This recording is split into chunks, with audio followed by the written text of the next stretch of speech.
the 30th Midland County Sports Hall of Fame induction ceremony, and our first since 2019. How about a round of applause for coming back into the world? That's awesome. I'd like to recognize the charter members of the Midland Amateur Sports Capital Committee: Bud Carpenter, Dave Coffey, Marty McGuire, Bill Mick, Steve Marsh, Terry Stanton, and Don Winger. These are the folks who founded the Midland County Sports Hall of Fame in 1990. And for 30 years and then change, the Midland Amateur Sports Capital Committee has fostered this event to recognize outstanding contributions in sports, both on and off the field, as athletes, as teams, as officials, as coaches, and supporters of sports in the region. So I'm very happy to have you here tonight. We hope you have a great time. This is a fun place. This is a fun event. So relax and enjoy. We're all going to have a great time tonight and enjoy some great food and some phenomenal stories. Ladies and gentlemen, to offer invocation this evening, please welcome from the committee Ron Beacom.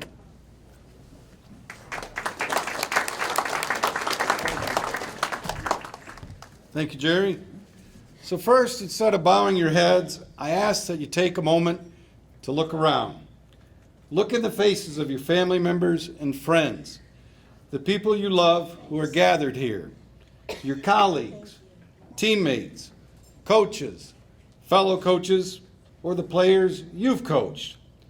This is the type of gathering, as Jerry mentioned, that we all took for granted until 2 years and 3 months ago. We're thankful that we can again gather and celebrate people who've had great achievements and made important contributions in the world of sports. We're also honoring them for making a difference in our lives, in our community, and for inspiring us to do better. And we're also here to let them know we love them. Amen. We welcome the classes of 2022 and 2020, whose induction ceremony was delayed due to the pandemic. So this is indeed a very unique and exciting evening. Several years ago, this Hall of Fame was moved to Dow Diamond, where it is on permanent display just at the top of the stairs to your right as you entered the gates this evening. If you have not yet visited or haven't visited recently, stop by the Hall of Fame on your way out this evening and check out the new touchscreen display, as well as the memorabilia, jerseys, uniforms, equipment, trophies, and more.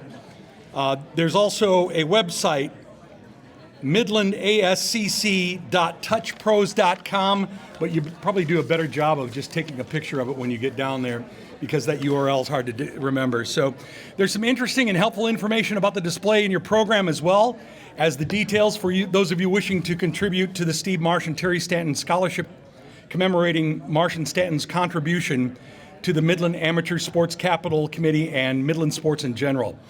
Tonight, you inductees join an elite roster of men and women, including Bill Stravopoulos, the founder of the Michigan Baseball Foundation, Major League legend and manager Terry Collins, professional water skier Dan Wamoff, professional tennis player Meredith McGrath, Midland Daily News sports editor Don Winger, and many, many others.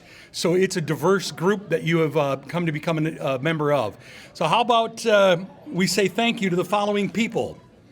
We'd like to thank QRP for donating the printing of the program, Dow Diamond for hosting and housing the Hall of Fame, the Great Lakes Regional Convention and Visitors Bureau for supporting the Midland Amateur Sports Capital Committee, and thank you to MCTV for broadcasting tonight's event. How about a round of applause for our sponsors?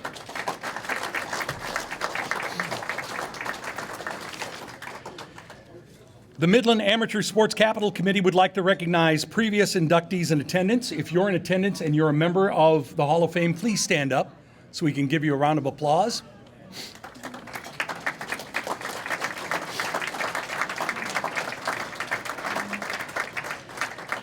And now, ladies and gentlemen, it gives me great pleasure to present the Midland County Sports Hall of Fame class of 2020, starting with the 2009 through 13 H.H. Dow boys tennis teams.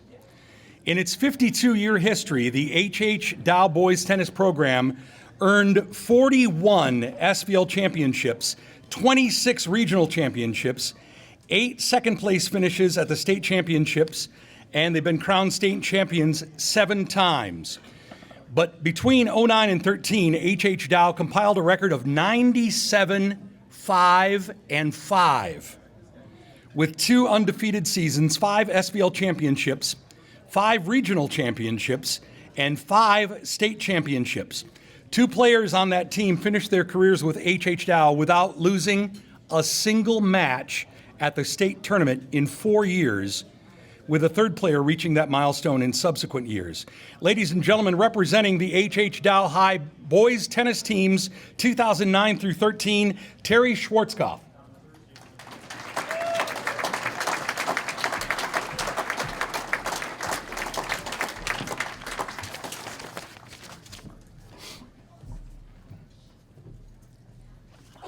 No, you come up here. This is where we're doing it from. I didn't know if I was supposed to talk now. Derek, okay. Do this, and I give this to you. When you're done, I've got certificates. You can grab, when we're done, we'll grab. We pin for the guys. Okay.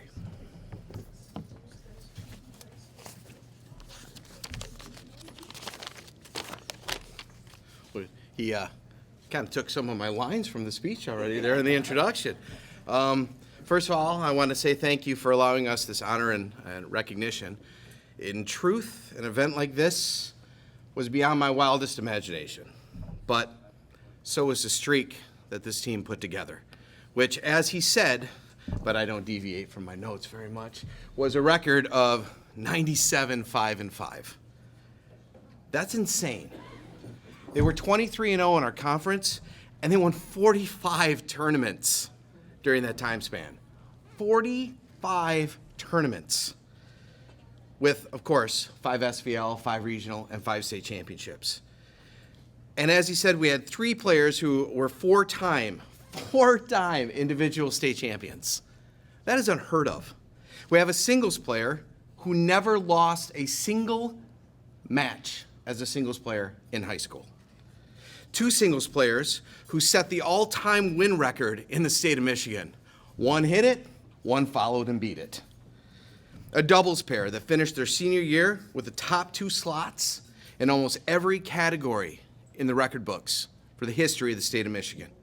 A Mr. Tennis and multiple athletes who played collegiate. As I thought about speaking, my mind was flooded with inside jokes. Haslam's closing of the pool at States. Greta's Kitchen. Almost getting kicked out of our State's hotel for mentioning the rapper Waka Flocka, which I think people misunderstood what was being said. That was an interesting phone call. A combination of Seaholm and Dow, which we called Sea Dow, which were put together at the last minute and won the flight. A frightened bunch of kids because the other coach mistook them as his, and I got the phone call my second year as a head coach of these 2 freshmen, almost crying, saying, "Coach, somebody is trying to kill me."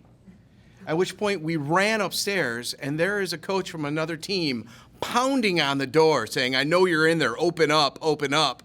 And I said, "Excuse me, what are you doing?" So, "Don't worry about it, these are my kids." I went, "Actually, no, they're mine." Oh no.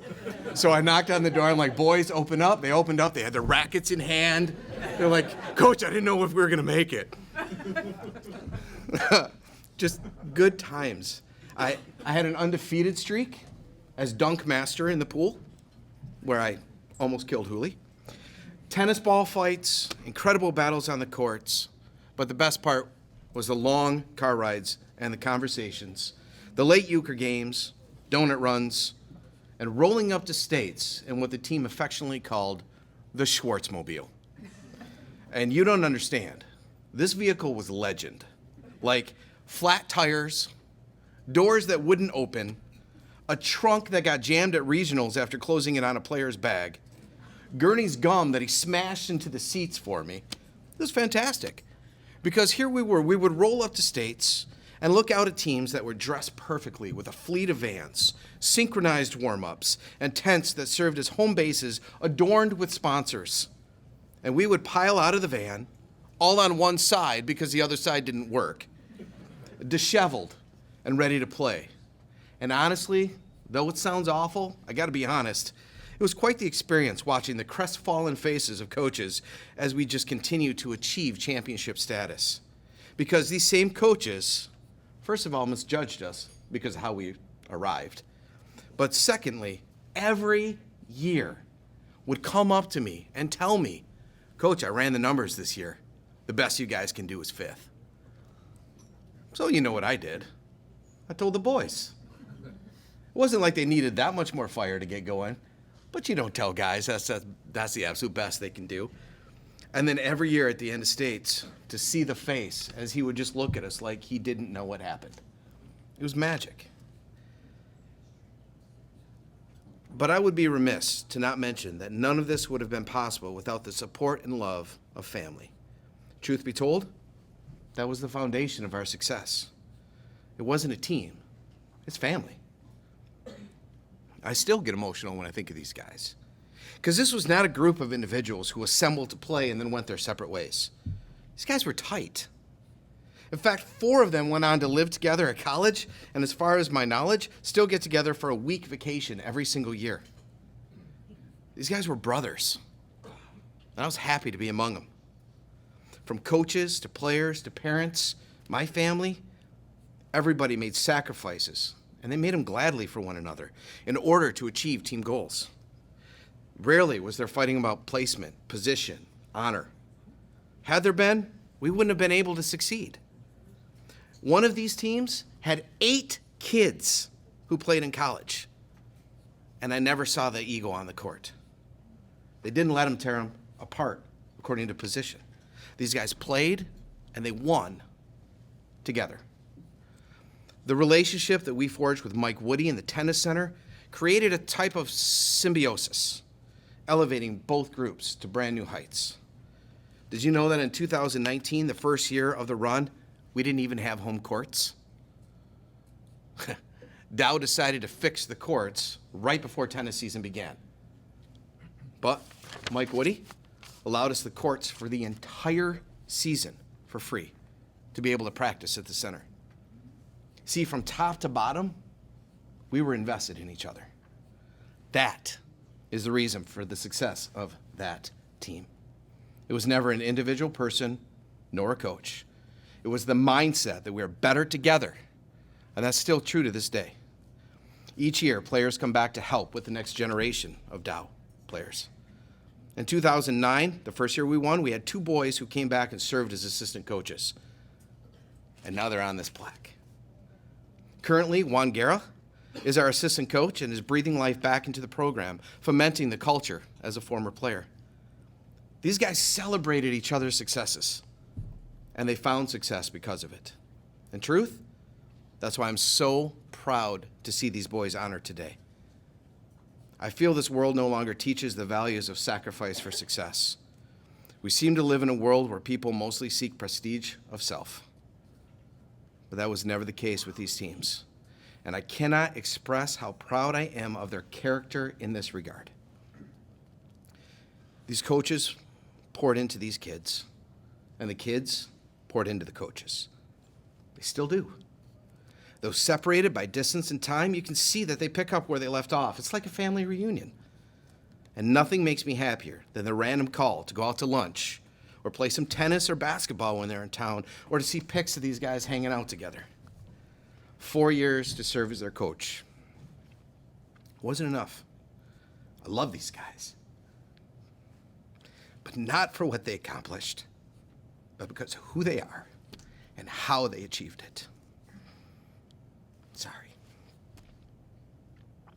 Our time together was short, but it serves as a highlight of my life. You will always be my boys. I'm always going to be in your corner, and I'm always just a phone call away. It was an honor to work with you, to learn beside you, and to experience the journey we had, side by side. You are worthy of the honor today and stand as an example for current and future teams. You are already legends in our program. You set the bar, but now you are recognized as such by those outside. I am proud to have been alongside you, proud to share this honor, and may the Lord continue to bless you as much as you have blessed me. You want to bring them up for a group photo?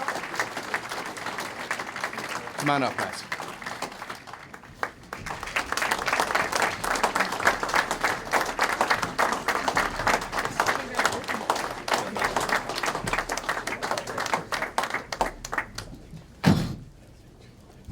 Okay, guys, got a lot of practice. We're lining up for pictures.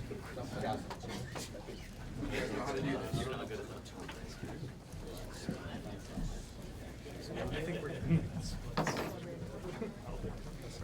Crowd of guys.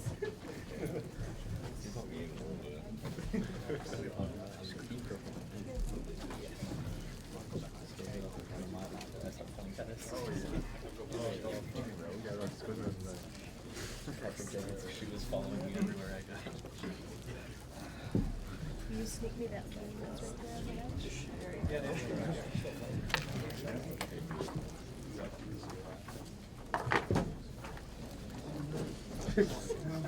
Sable, you're up here.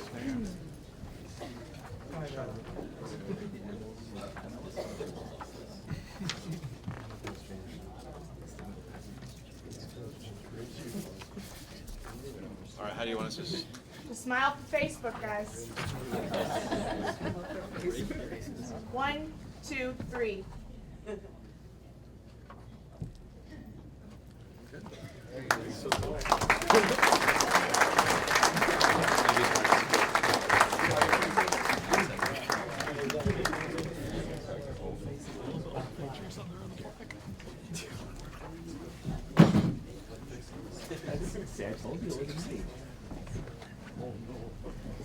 Congratulations.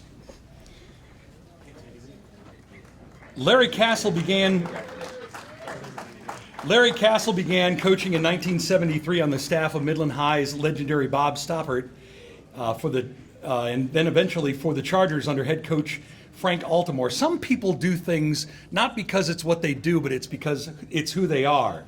In addition, Larry coached baseball at Jefferson Middle School and boys and girls basketball at Northeast and Midland High before becoming Michigan High School Football Coaches Association Assistant Coach of the Year in 1999.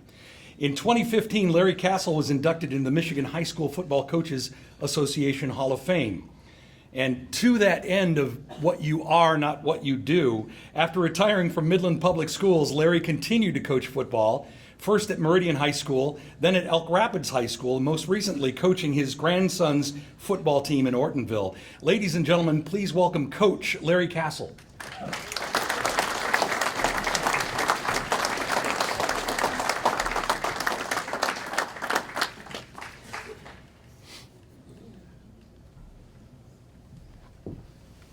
Thank you, sir.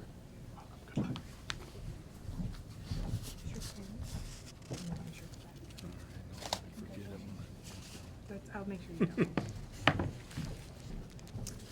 Thank you very much. Before this ever started, I've been told by my wife that I tend to ramble on a little bit. So I intentionally made this little talk tonight as short as possible so I can get out of the way and let other people get up here. I would like to acknowledge all the previous inductees into the Hall of Fame. In preparation for this, I went back and looked online and saw all the names that were there. And I consider myself very lucky that I knew a great many of them. I coached with many of them. I taught many of them. And it was just an honor to see all their names in there. Before I go any farther, I'd like to give a special shout out to my supporters table back here. Greatly members of the 1968 Chemic football team. And the previous speaker was talking about camaraderie. Well, it's been a long time since 1968, and we still stick together through thick or thin. So I'd like to thank all this group right back here. To continue, I would like to congratulate tonight's other inductees with a special shout out to Diane Sugnett. This is kind of funny because we met just prior to this and commented that, well, I have that in you about my speech. And she said, well, I have that in yours. And I said, whoever goes first is going to steal the other person's thunder. Well, guess what? I'm up here. Okay.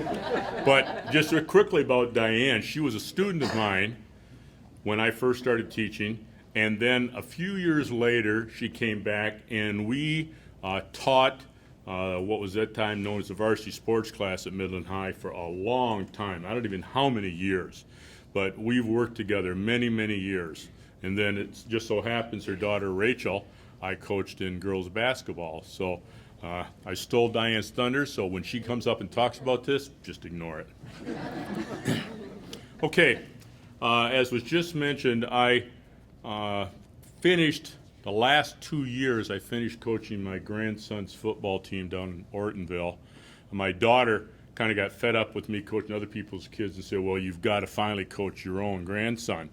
And so last 2 years, it completed 45 years of coaching for me, and that's enough. I'm done. Okay, he's on his way to the varsity, and I'm not getting involved in that. The thing that I'm really proud of, especially because this is the Midland County Hall of Fame, during the course of my career, as already been mentioned, I coached at Midland High School, first of all with Bob Stoppert, then with Gary Jozuak, then with Terry Wilczek, who are all also in this Hall of Fame. I coached at Dow High School with Frank Altamore, also a member of the Hall of Fame. I then went up when I retired for the first time. My grandkids always kid me about that too. How many times are you going to retire, Papa? But I went up with Keith Schulte and coached with him at Meridian. And then when he moved on, I helped Mike Belena for a couple of years. And the reason I'm saying this is because these are all Midland County schools and Midland County programs. And I feel very privileged to have worked in those. And just kind of a little side note here, even though I never coached at Bullet Creek, Meridian, of course, has a big rivalry with Bullet Creek. And I coached against them when both John Dana and John Dubois were out there, both of whom I coached. So it was funny. It was a good time relating to them also. And I didn't want to leave out mentioning the time I spent girls basketball at Midland High School. I coached with Elaine Mahabier, and I always call her Katie Murphy, even though she's married now. She'll always be Murph to me. But the three of us had a great time coaching girls basketball. You know, you wonder how was I ever able to achieve any kind of success? Whatever success I've gotten, how did I do it? Well, okay, I'm a little bit now. You hang around long enough and you soak up some information. But I was blessed to work for extremely qualified coaches, both head coach and assistant coaches, and number one for me, the kids. It didn't matter what school in Midland County or Elk Rapids, out of the county, didn't matter which school I worked at. The kids were always great. It's just like, give me your attention, let me work with you, and I will make you better. And they accepted that. Whatever I asked them to do, they tried. And if it didn't work, we tried something else. But over the years, the success that the programs had showed that it did in fact work. And of that, I am extremely proud. In concluding my pretty short speech, I just want to give a special shout out to my wife, Rhonda. She has been by my side all this time and has always been my number one supporter, also my bodyguard. And you know, I love her forever for it. She takes care of me and allows me to do this all the years that I have. Okay? Thank you very much.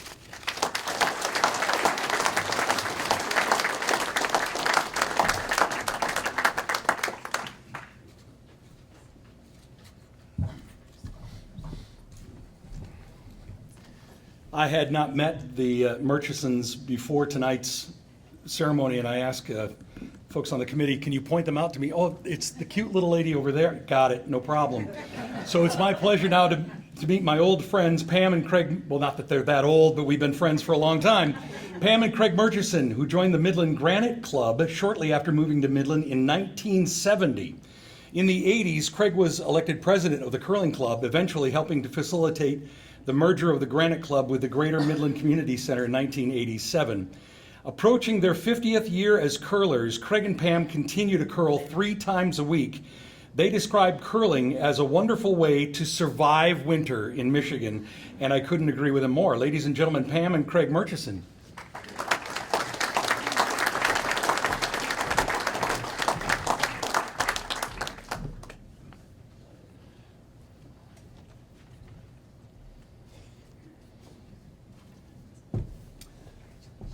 Okay, thank you.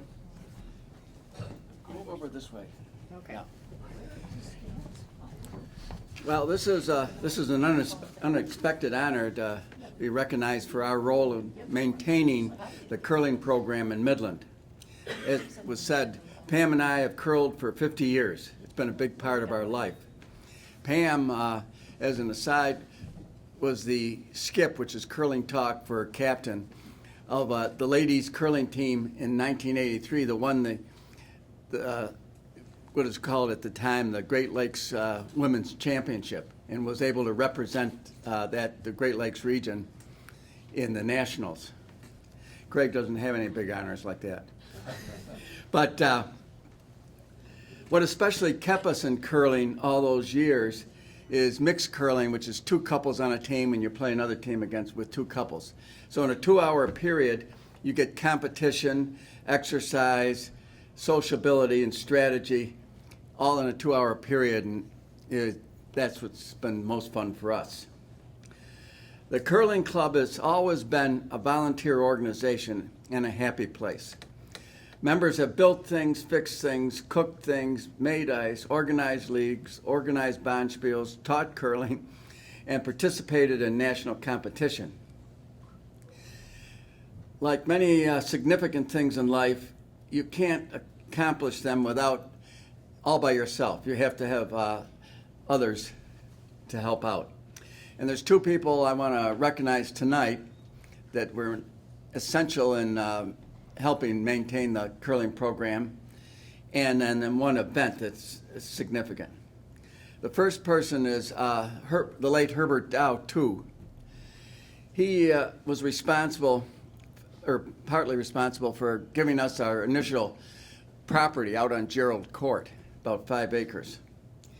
And he remained interested in curling for the rest of his life. A small group of curlers, which I was asked to join, would meet with him annually in his office. And he said, well, how's it going, boys?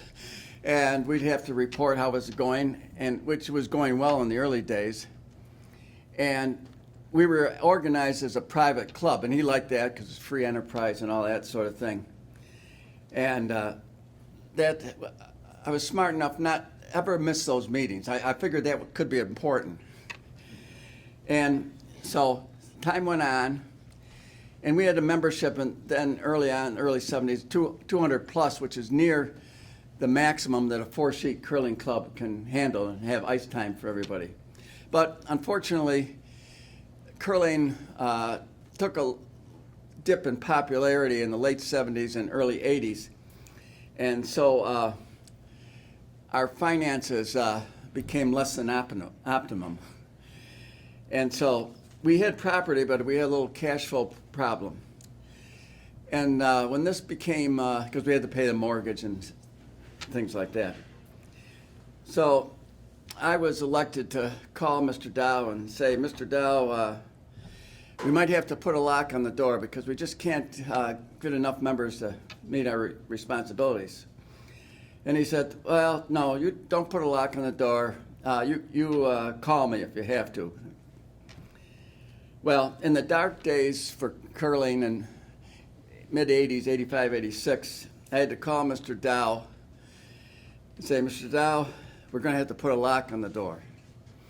And he said, don't put a lock on the door. And the next day, the community center called me. And I said, let's have a meeting. And that began a relationship that has really been wonderful between the Midland Curling Club and the community center. After several meetings, we came to an agreement that we would give all our property to the community center. They would pick up the mortgage and that sort of thing. And we began that successful relationship. and that was great. But after a few years, the old building and the ice equipment had exceeded its natural life. And the thing that brought this to a head was the ice compressor failed. At that time, Pam and I decided to make a significant contribution to the club in the form of paying for a new compressor and so on. And we communicated this to John Zimmerman, who was sitting over here at the table. He was. Oh, you're still there, John. Good. And John is the second person I'd like to mention today. He made one of the club's great decisions when I told him of what Pam and I were going to do, and he said, "We're not putting that." He said, "That's great, but we're not putting money into the old club, and we're going to build a new club." And at that time, that seemed impossible, but John had faith. And then with some seed money from Doug and Marguerite Lang, who've been honored here before, and were founders of the club, plus ourselves, coupled with John's fundraising skills, we were able to have a successful campaign, which ended up with a new club built on the community center property, and that has made all the difference. The final event that cemented the club and most of curling in the United States was the inclusion of curling in the Olympics. Basically, free advertising is wonderful. I can't go any place where I don't meet people that say, "Oh, curling, yeah, I love that. I don't know the rules, but I just love watching it." And that is, all of a sudden, our membership has gone back to almost the maximum we can handle in a 4-sheet curling club. Now we've had a little, because of COVID, we have a little blip in the system, but we're on our way back to that nice number. So, that's the history. The curling club had a nice relationship with the community center, and it's been a big part of our lives and the lives of a lot of folks in Midland. Pam and I get a very warm feeling seeing curlers from all the way from 12 years old to 85 at the curling club. That's quite a range. And we also feel warm when we read these nice articles in the Midland Daily News about the national and now international competition that some of our particular younger folks have achieved. Thank you very much.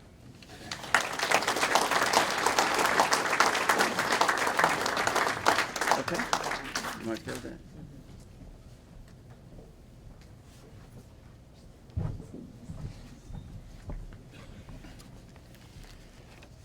Diane Sugnet has coached track at Midland High School for 29 years.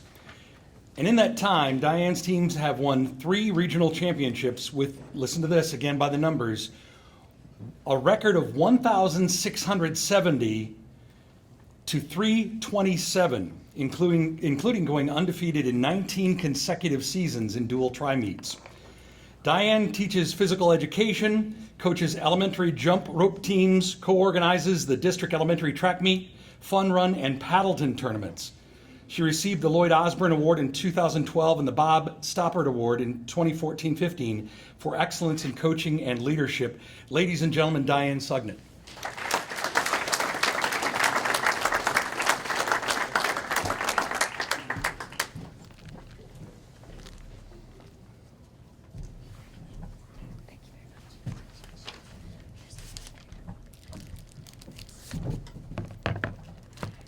Are all these the pens that everyone's left up here?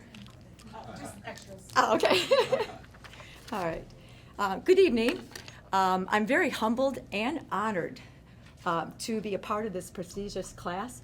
When I look around and see everyone that's here, and when I looked up online all the rest of the people that have been inducted, it's very humbling. Okay? It is a great honor to be surrounded by all of you here. But I'd like to thank also the committee for thinking of me and honor me for this wonderful recognition. It is certainly one of the most meaningful and personal honors that I've ever received. And congratulations to the other Hall of Fame classmates here, both 2020 and 21. Okay. And Larry Castle stole my conversation about, it was funny when we came in there that I'm like, you're on my sheet, and I was on his sheet. But I had a great time with Larry Castle. First of all, being a student, and then like he said, we worked together for several years. And then I was thrilled when he was our daughter's basketball coach. So it was a great time. However, unlike Larry, I did stay, once I moved back to Midland, I did stay in the Midland community. Throughout my coaching career in Midland, there's been a number of people who have positively influenced me, both athletically and professionally. Of those people, there are a few here that I would like to acknowledge as they were true role models for me. They're all former Midland High coaches. First one is the late Ann Swayze, who was my track coach, the first track team in Midland High. Gary Joswak, Ernie Carter, who are also here present today, and then also Marty Hollenbeck. Those are just a few. My daughter said, make sure I don't talk so long, so I can't name all the rest of them. Okay. And some of those are also members of the Midland County Hall of Fame. They not only influenced me, but also inspired me and mentored me to be a better coach. I'd also like to thank all of my assistant coaches that have worked for me over the years, because I'm supposed to be inducted in 2020. I'm still coaching, so it's been a long year, several years. I've had many assistant coaches. And a good coach surrounds herself with great assistants. We have 17 events in the track and field area, and there's no way one person can coach 17 events well. Their loyal commitment to the track program has been very valuable, and I treasure mostly their friendship and their input into the season. And of course, the athletes that I've had in the program over the years, and some of their parents are here now.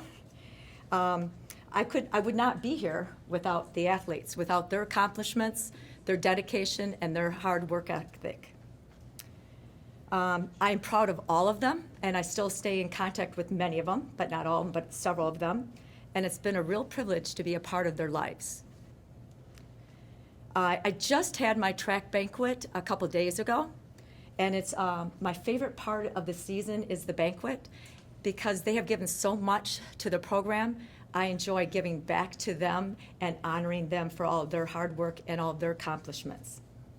I also enjoy making memories with them, watch them grow as young ladies, and then be invited to their weddings, and more recently, even baby showers. I'd also like to thank my family who is in attendance today. My husband, our 2 children, and their significant others, and one of them is in the Hall of Fame, and my mother.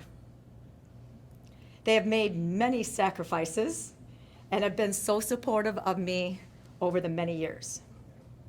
I would also like to acknowledge my late father and honor him. He was very important in my life as he coached me in the Fleet Feet Track Club. That's where I began my track record.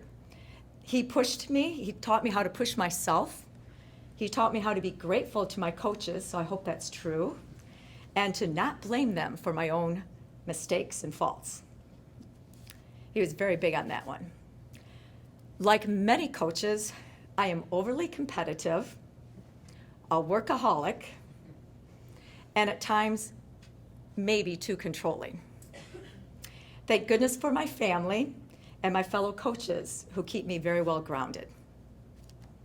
Lastly, I would like to thank the athletic directors that I've had, the late Steve Marsh, Bob Scurfield, and more recently Eric Albright, and the many principals that I've had at Midland High School that have allowed me to coach so many years, and they haven't fired me yet. I feel very honored to be here, to be inducted into the Midland County Hall of Fame. It is really a team award for all those that have helped me and supported me over the years. So, thank you very much, and enjoy the rest of the evening.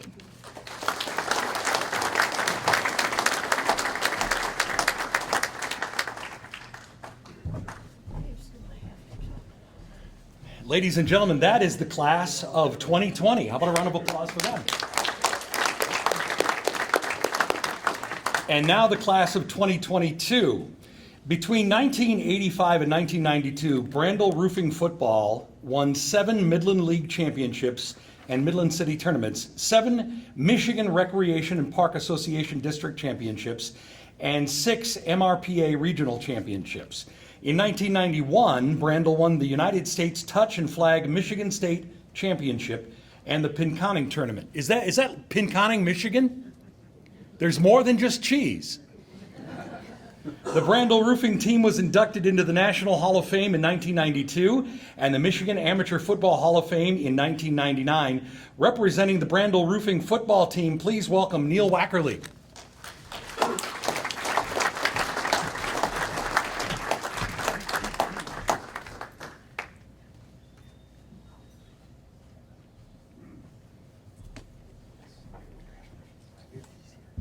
When you're done, you want to bring them all up? Yes, bring it on.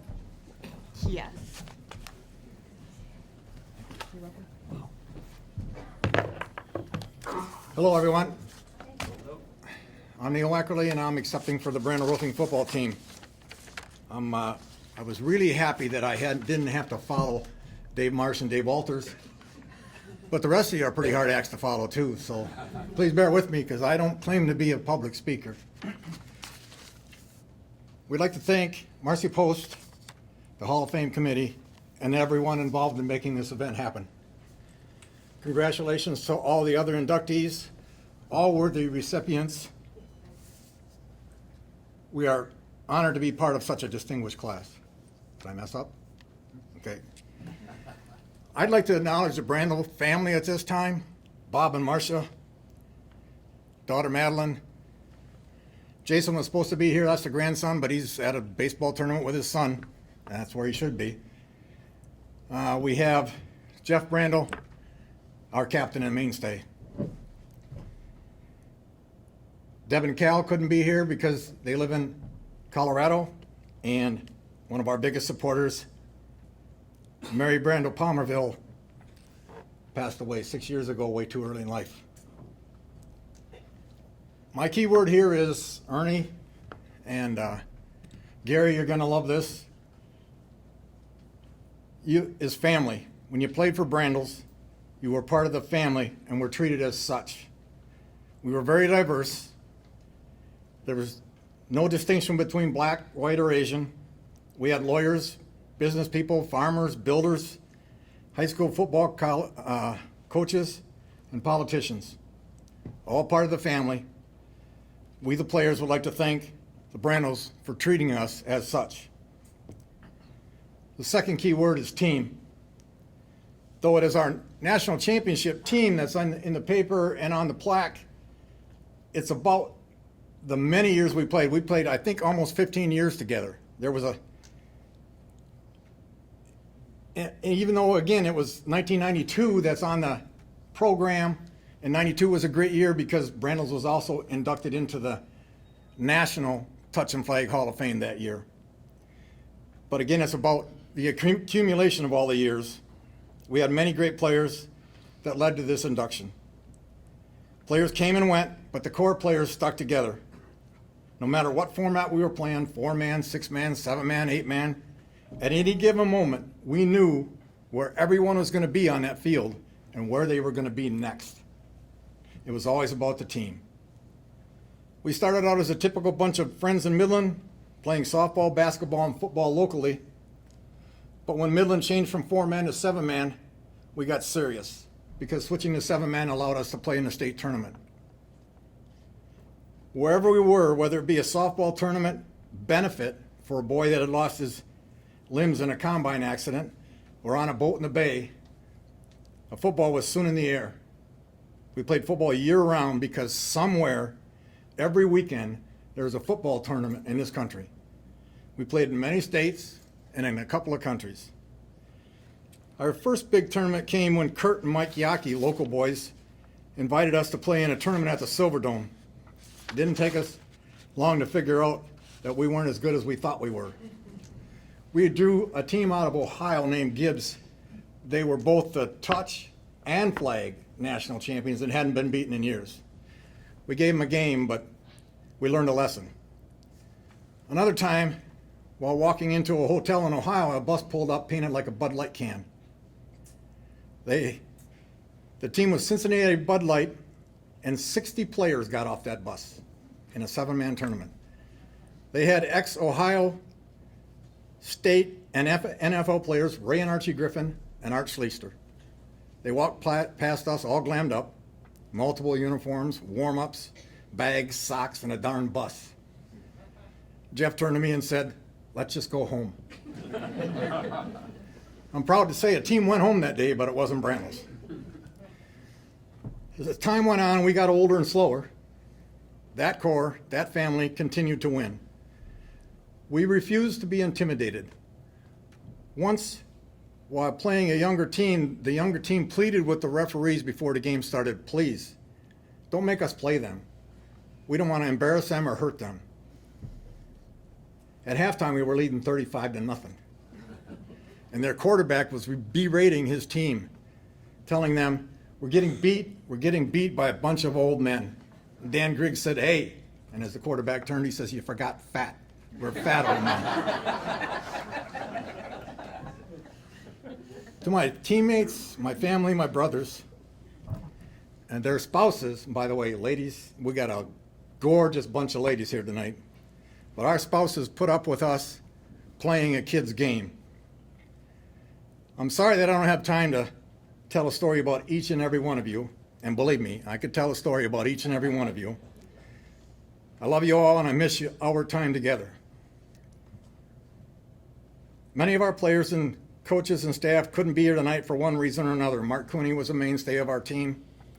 He's at his son's foundation's golf outing.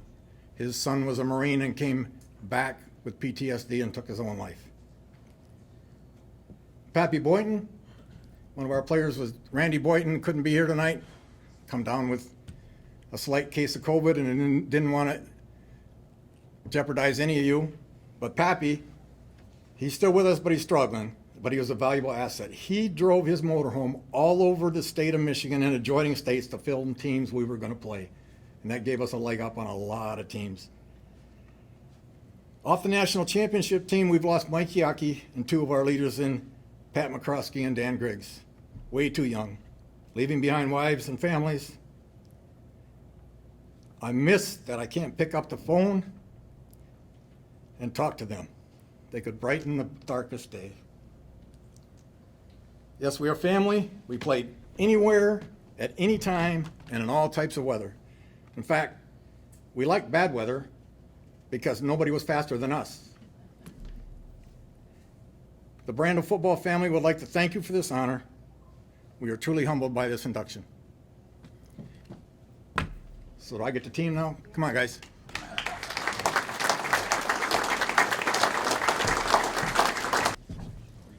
And we'll get it here in a minute. Jeff Adamek. Tim Belay's not here. Randy Boynton's not here. Jeff Brandel. Here, take this and the plaque. Jason's not here.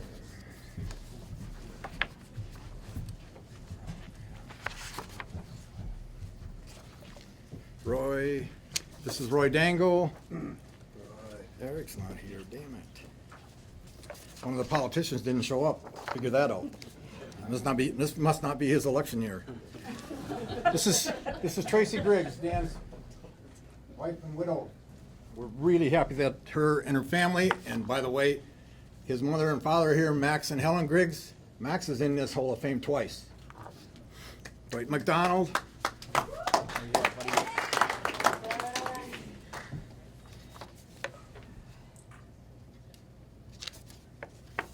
Paul Reed.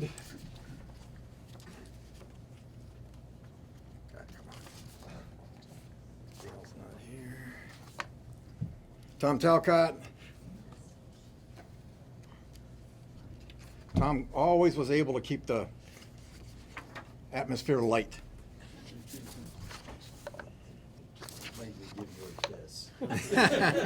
Raj, right here. Glenn, Roger Wilmo, Glenn Wilkinson, and standing in for his brother Mike Kurtyaki. Thank you very much. Smile.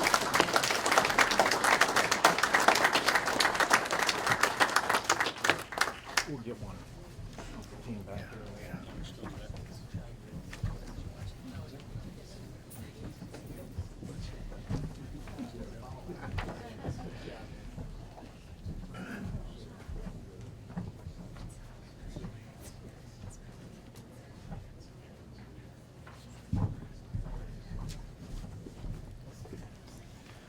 Joe Grabowski started his teaching and coaching career in Coleman in 1972. Joe often coached football, basketball, and softball in the same school year while teaching full-time. Coleman won the state championship in 2005, the MHSSCA Team Sportsmanship Award in 2001 and 2, and 3 through 6, as well as the Academic All-State Award in 2005. Joe retired in 2009 after 37 years of service, and I was sitting at one of Joe's tables tonight, and I understand he was really adept at busting people for cheating on tests, because some of our people have some things they'd like to confess later. Ladies and gentlemen, please welcome Coach Joe Grabowski.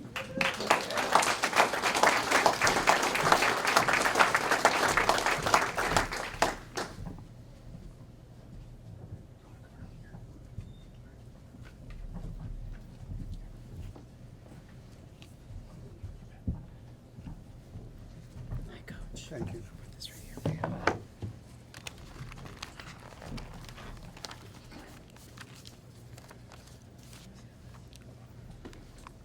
I would like to thank the Midland Amateur Sports Committee for selecting me to be a member of the Midland County Sports Hall of Fame. It is indeed a great honor. I would also express my appreciation to members of my family, members of the Coleman community, and former players of teams that I coached for your support today. As a former head coach, co-coach, assistant coach of many different teams in Coleman that I coached, I was very fortunate to work with Jim Simpson and Joe Alba, two members of the Midland Hall of Fame. While coaching with Jim in girls basketball and softball, we had many great teams and many outstanding kids. As assistant coach in softball for many years with Joe Alba, it was indeed a great honor to coach with him, and the highlight of that time was the 2005 state championship team in softball. The happy event today would not be possible without the commitment and enthusiasm of the boys and girls that played on teams that I coached. Any success that I had in coaching was due to them. In closing, I would like to thank the Midland Sports Hall of Fame Committee for selecting me for this great honor. I would also like to thank the boys and girls that played on teams that I coached. And I would also like to thank the many kids that I had in classes that I taught for making this great day possible. Thank you.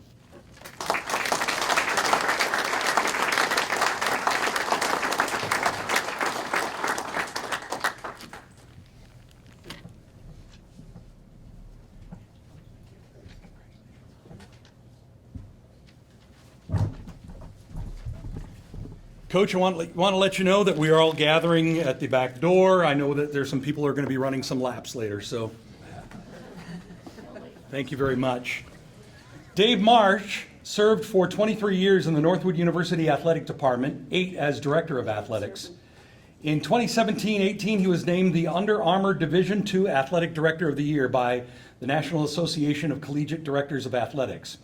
During his Northwood career, Marsh managed several building projects, including the Bennett Center and Reapma Arena.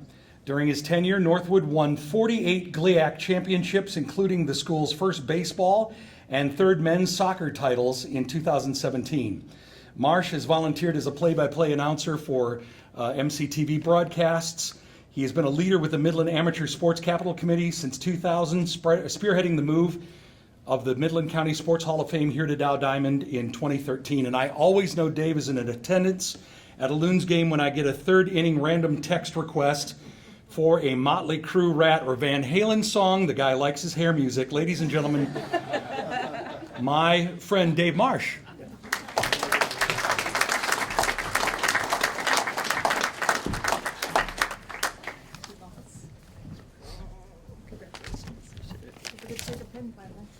Oh.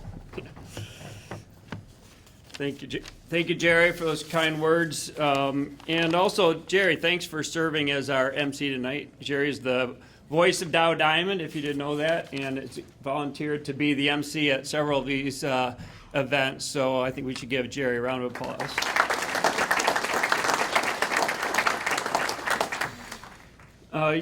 And congratulations to the other inductees tonight. They get to share this great evening with me. It's really cool for me because I've known a lot of these folks for a long time. Coach Castle and Coach Sugnet, for sure, at Midland High.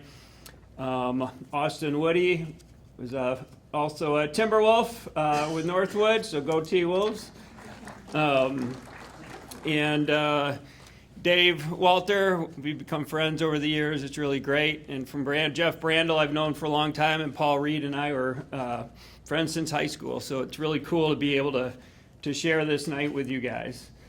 I also would like to thank the committee for selecting me, and it's just such a great honor. As you all know, I'm very appreciative that you saw me worthy, and really like to thank my good friend Mark Jungle, who's a Hall of Famer, for nominating me, and I really appreciate that, Mark. Appreciate our friendship, and I admire you. I also want to thank my family and friends that are been supportive tonight, but over the years. In particular, I'd like to thank my mom, Pat Marsh, who's sitting right here joining me. I think she deserves a round of applause. She's the rock of our family, and just been so supportive of me and my sister and brother, and so appreciate you, Mom. And also,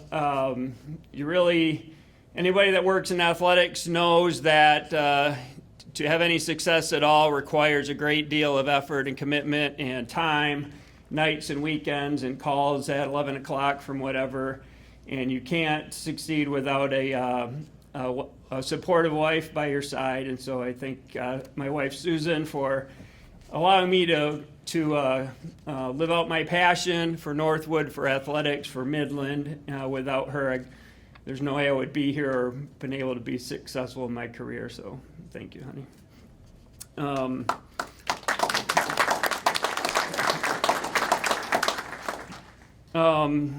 So when Marcy called me a few months ago,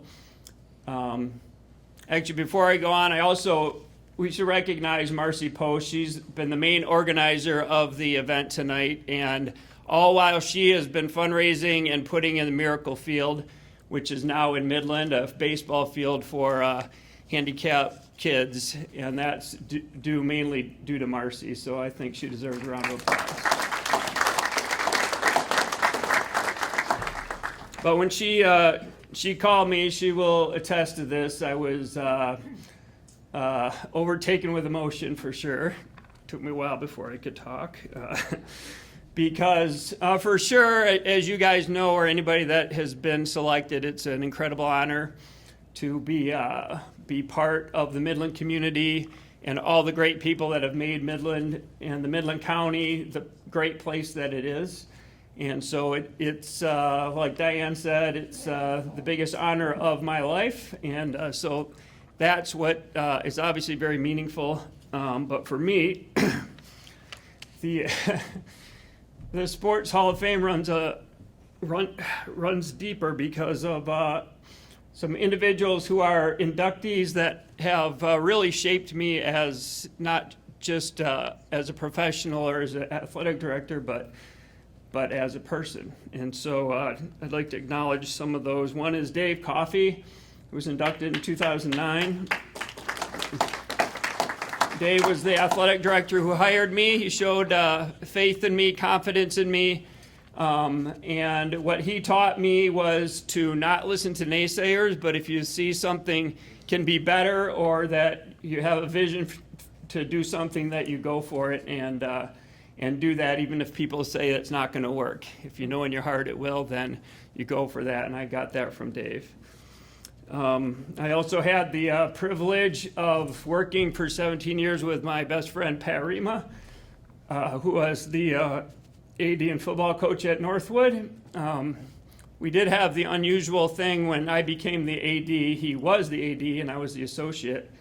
So then he went back to coaching football. So one day he was my boss and the next day I was his boss. It was kind of but really there wasn't really a title thing with Pat and myself. We were teammates. We worked together as a team, and I'm very privileged for that. And what I got from him was how to incorporate my faith in Jesus Christ into my work, into my job, into the people that I worked with, into the student athletes. And he was a strong man of faith, and that was he taught me really how to do that. And Pat is known for the mantra, go mad, go make a difference, which was his saying with the football team, but it has now become really the slogan for Northwood University as a whole. And one way that I try to live my life is to go make a difference each day. And he always said every day is a special gift from God, and to make the most of it. And so I owe that to Pat.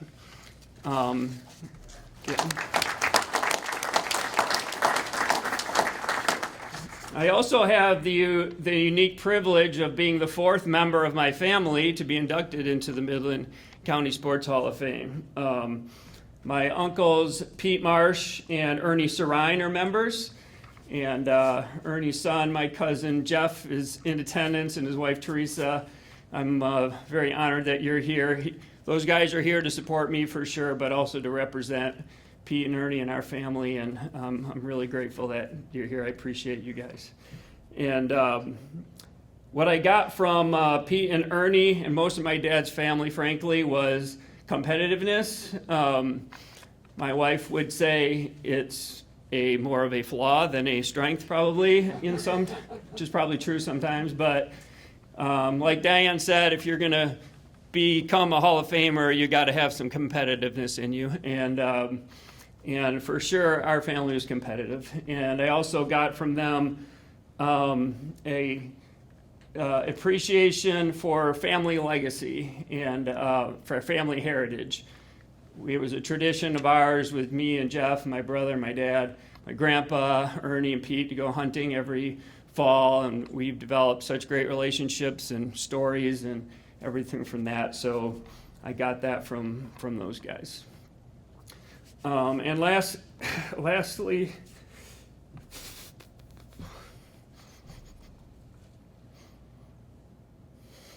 excuse me, my dad, Steve Marsh. If you don't know him, he was a coach, teacher, and athletic director at Jefferson, and a long time at Midland High. And he impacted thousands and thousands of people in our community over the years, students and coaches and others. And so I learned a lot from my dad, but three things in particular that stand out for me. One is loyalty. One thing that's interesting is when my kids, my daughter Kelly and my son Alex are here, they graduated from Midland High. They're fourth generation chemics. My grandma and grandpa, Bass and Harriet, graduated from Midland. My dad from Midland. Me, my brother and sister are chemics, and my children are chemics too. So we're very proud of that. Yes, thank you. I see the Dow High guys didn't cheer for that, but that's all right. So he showed me that there's great value and satisfaction in being a part of something that you believe in and that you can grasp and just do whatever you can to improve that and to be a part of that. And so I've tried to do that at Northwood just like he has done, like he did at Midland High. He also gave to me work ethic. My dad was an extremely hard worker. He was an example of, as a coach and AD, where you go there early, you stay late, if that's what it takes to get the job done and to succeed and to make something the best that it can be. And you don't cut corners. He taught me when you make something out of wood, you go at least to the 16th of an inch, and to do things your very best. And lastly, my dad was known for was his unwavering integrity. That's what he's known for the most, and I've tried to emulate that. To do things the right way, even if it's not the most popular thing, or if it's the easiest thing, but you have integrity in whatever you do. So hopefully I have a little bit of that, at least, of my dad. When my family and I moved back to Midland in 1998 to work at Northwood, I was asked to speak at a sport luncheon, and at the end of that I said, okay, everybody in this room sees me as Steve Marsh's son, so hopefully I can do enough things where some people see him as my dad. So I don't know if that really happened or not, but to be honest, I'm good with being called Steve Marsh's son, for sure.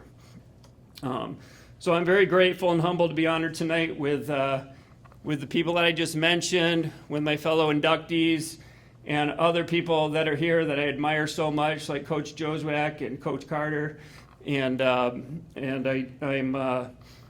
it blows my mind that I'm going to be on the same wall with folks like you and my dad and Coach Rima. So thank you very much.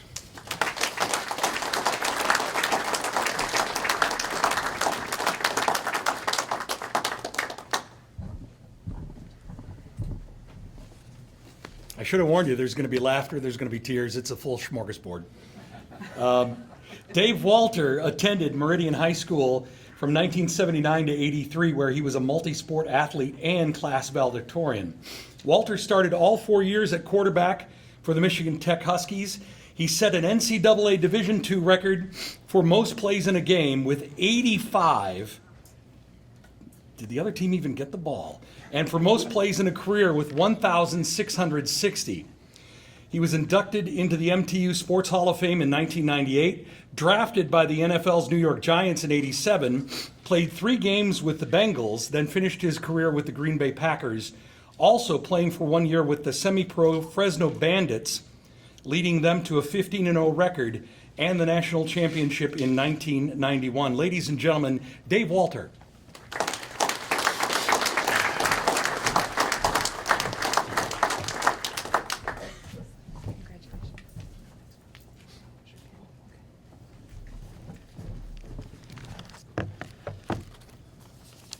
Hello. All right, so I wrote all this stuff down because I know I'm going to forget things. So first, thanks to the Hall of Fame for all that you do, from just to keep promoting sports and athletics, but also all the other inductees, both current and past. It's a great honor to be in your company. Also like to thank my parents, Dave and Judy, so obviously supporting my entire life. And of course, for those of you who know Houghton, Michigan Tech is not just across the state. It is across the state. It's 440 miles. They never missed a game. So very impressive. Also, my wife, Deandra, who I met at college, has been my #1 fan. She got there about, I guess, halfway. I was there 2 years, and she got there. Also, Mark Jungle for the nomination and his friendship. I'd like to thank all my teammates and coaches over all the years that made all this stuff possible. Also, all of you who've come here to support your people. We all feel it, and it's very meaningful. And at my table, my in-laws, Pam and Denny, and dear friends, Jeff and Pam Kohlinger. So thank you all for coming. Isn't it interesting that a lot of the memories are about the people. Didn't really hear a whole lot of stories about this play or that play. It was all about relationships. I've heard the word family a million times. And so there's one story that kind of comes to mind. It's from the NFL, and it's kind of how quickly that happens. It just happens immediately. So it was 1987. It was my first minicap. So I'd been drafted. 2 days later, I was on a plane, and I was heading to Giant Stadium. And the New York Giants had just won their first Super Bowl. So all the teams there, they're in high spirits, except for Lawrence Taylor, Hall of Fame, NFL Hall of Fame linebacker. And he always wanted to be the first and last player fined every year, which is a whole other story. But he was quite a character. So he showed up late so that he could be the first one fined. Anyway, so he shows up, and the way the camp ends is everybody's getting their final 6 plays. And then all of us were going home, and the last year's team was going to have their Super Bowl ring ceremony. And Phil Simms was a starting quarterback, so he went with the first team offense against the first team defense. They run their 6 plays. And then Jeff Rutledge, he got the rest of the regular team against the rest of the regular defense, and he ran his plays. Well, the third string quarterback was Jeff Hostetler, so he got all the draft choices on both sides and some others, right? And so all of a sudden everybody had their 6 plays and I didn't. And so Ron Earhart, our offensive coordinator, said, hey, Dave hasn't gotten his plays. So Coach Parcells put the first team offense and the first team defense back on the field. And so it was my first just couple days. I knew very few plays. And for those of you who know a lot about football, there's a strong side and a weak side. And a lot of times we pass to the strong side because we have the numbers. Well, Lawrence Taylor was a weak side linebacker. And so I had run 4 plays and they were going well, but they were all going to the strong side because that's really all I knew. And I came up and my number was 9. And he said, so 9, what's going on? Are you afraid of me? Like, I'm getting bored over here. And if you knew Lawrence Taylor, he didn't wear his chin guard. He would leave it hanging. And so we run the play. It was another strong side play. And I go back and Parcells says, what do you want to do? And I said, well, I want to go right at him because there's only one play that I know. And a receiver runs about 25 yards down the field and comes back to 20, and a running back swings out. And that puts that linebacker kind of in a bind. So he's got to get underneath the deep route, but he's got to come up and make the tackle on the running back. And so they said, great. And I go up to the line of scrimmage, and then I said something that I don't know why I said it, but I said, Taylor, we're going to come right at you if you think you can handle it. Well, he strapped up. Okay, so if you knew Lawrence Taylor, when he strapped up, it meant business. And Bill Belichick was a defensive coordinator. And he comes out, and he's getting the defense going. So now all of a sudden, everybody's all amped up. And we snapped the ball, and I dropped back. And Lawrence Taylor ran faster backwards than the receiver could run going forwards. It was something I'd never seen before. So he had done his job. He'd taken away the deep throw. So I was going to throw it to the swing guy, and I thought, I've got to throw the deep throw. I've got to go after him. And so I stepped to go to the short guy, but I threw it across my body to the deep guy, and he bit. So he came up, and the ball went behind him, and it was complete. And everybody was hooting and hollering, and I thought, okay, I'm going to get in trouble. I got to go hide. But that's what he wanted, and all of a sudden, you were just part of the family. It just happens instantaneously. There's something about sports that just brings people together and creates those relationships. And so, kind of to wrap up, what makes an athlete? Why is it one kid has a passion and a desire and all these gifts and another kid doesn't? What is there? What is it more than just practice? You know, what sets people apart? Because I think, my whole life, I grew up, I'm one third of 5 children, and although my other siblings enjoy sports, they just didn't have the passion that I had. And so what is that? Well, I think Dave said it really well. Based on what I believe as a Christian myself, I think it's what God gives you. Not just the physical gifts, but the passion, the desire, the drive to succeed, to compete. And so I guess in closing, I would just like to publicly thank Jesus for all that he's done for me. Thank you.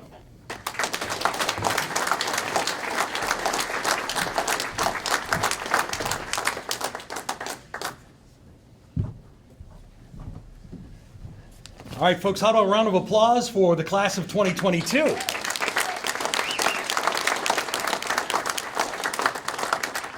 This brings to a close our ceremony tonight, but I do have a couple of things I would urge you to do. Bring your program with you.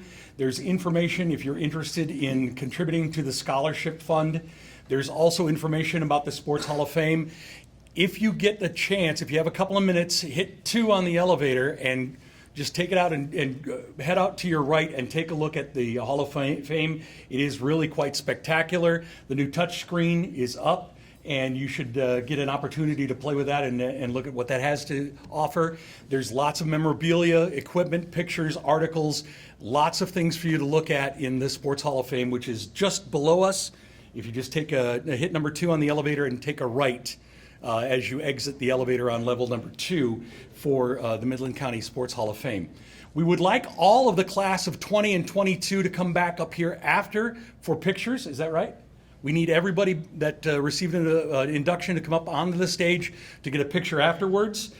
Please take the program with you. If you have questions about the committee or the Hall of Fame, please direct those to the folks who organized this event, organized this committee. It's a fantastic Hall of Fame just below us here at Dow Diamond. I'm very pleased when I bring guests in to Dow Diamond to go, yeah, that's the Midland County Sports Hall of Fame right there, right here at Dow Diamond permanently. Thank you so much for attending, folks. Congratulations to the class of 20 and the class of 2022. Thank you for your support and have a great evening. Thank you.